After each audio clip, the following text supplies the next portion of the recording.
ಆ ಇಂಜಿನ್ ಬಂದ್ಬಿಟ್ಟು ನಿಮ್ಗೆ 265 RC ಅಂದ್ಬಿಟ್ಟು 3 ಸಿಲಿಂಡರ್ ಬರುತ್ತೆ. ಓಕೆ ಇದ್ರಲ್ಲಿ ಬಂದು ನಿಮ್ಗೆ 2 ವೀಲ್ ಡ್ರೈವ್ ಬರುತ್ತೆ. ಓಕೆ ಇದ್ರಲ್ಲಿ ನಿಮ್ಗೆ ಪವರ್ ಸ್ಟೈರಿಂಗ್ ಬರೋದ್ರಿಂದ ಟರ್ನ್ ಆಂಗಲ್ ಬರುತ್ತೆ.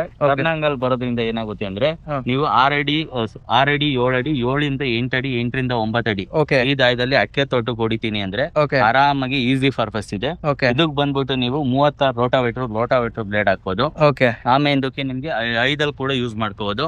ಇದಕ್ಕೆ ಇನ್ನ ಒಂದು 7 ಕಲ್ಟಿವೇಟರ್ ಕೂಡ ಹಾಕೋಬಹುದು. ಓಕೆ ಇದು ಅಡಿಕೆ ತೋಟದಲ್ಲಿ ಹೊಡಿಯೋಕೆ ಸುಪೀರಿಯರ್ ಮಾಡ್ಲು. ಸುಪೀರಿಯರ್ ಮಾಡಲು ಅನ್ನೋ ಒಂದು ಏನ್ ಅಡ್ವಾನ್ಸ್ ಟೆಕ್ನಾಲಜಿ ಅಂತ ಅಂದ್ರೆ ಇದ್ರಲ್ಲಿ ಓನ್ ಪರ್ಪಸ್ ಯೂಸ್ ಮಾಡ್ಕೊಳೋರಿಗೆ ಬೆಸ್ಟ್ ಇದೆ. Best vehicle. ಏನ್ ಅಡ್ವಾನ್ಸ್ ಟೆಕ್ನಾಲಜಿ ಅಂದ್ರೆ ಹಾ. 5 ರಿಂದ 7 ಟನ್ ವರೆಗೂ ನೀವು ದೊಡ್ಡ ಗಾಡಿದ ಏನ್ ಟ್ರಾಲಿ ಬರುತ್ತೋ ಆ ಟ್ರಾಲಿ ಹಾಕೊಂಡ್ರೆ 5 ರಿಂದ 7 ಟನ್ ಹಾಕೊಂಡ್ ಹೊಡೆದ್ರು ಆರಾಮಾಗಿ ಇಳಿಯುತ್ತೆ.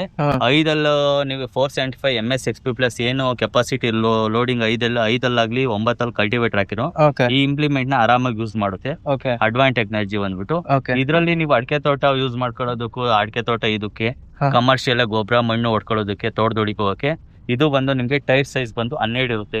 ಸರ್ ಈ ಒಂದು ಪರ್ಟಿಕ್ಯುಲರ್ ವೆಹಿಕಲ್ದು ಟೈರ್ ಬಗ್ಗೆ ಇನ್ಫಾರ್ಮೇಶನ್ ಕೊಡಿ ಸರ್ ಟೈರ್ ಬಂದ್ಬಿಟ್ಟು ನಿಮ್ಗೆ ಬ್ಯಾಕ್ ಸೈಡ್ ಬಂದ್ಬಿಟ್ಟು ನಿಮ್ಗೆ 12 ಸೈಜ್ ಬರುತ್ತೆ. ಓಕೆ ನಿಮ್ಗೆ 12 ಸೈಜ್ ಬರೋದ್ರಿಂದ ಏನ್ ಅಡ್ವಾನ್ಸ್ ಟೆಕ್ನಾಲಜಿ ಅಂದ್ರೆ ಗ್ರಿಪ್ ಚೆನ್ನಾಗಿರುತ್ತೆ. ಗ್ರಿಪ್ ಚೆನ್ನಾಗಿರುತ್ತೆ ಅಡಿಕೆ ತೋಟದಲ್ಲಿ ಆರಾಮಾಗಿ ಪರ್ಪಸ್ ಅಲ್ಲಿ ಹಾ. ಗಾಡಿ ರೊಟೇಟ್ ಆಗಲ್ಲ, ರೊಟೇಟ್ ಆಗುತ್ತೆ ಆರಾಮಾಗಿ ಮೂವಬಲ್ ಆಗುತ್ತೆ. ಫ್ರಂಟ್ ಒಂದು ಫ್ರಂಟ್ ಟೈರ್ ಬಂದು 5 ಬರುತ್ತೆ ನಿಮ್ಗೆ. ಓಕೆ 5 ಇರೋದ್ರಿಂದ ಟರ್ನ್ ಆಂಗಲ್ ಬರುತ್ತೆ ಇದ್ರಲ್ಲಿ ಫ್ರಂಟ್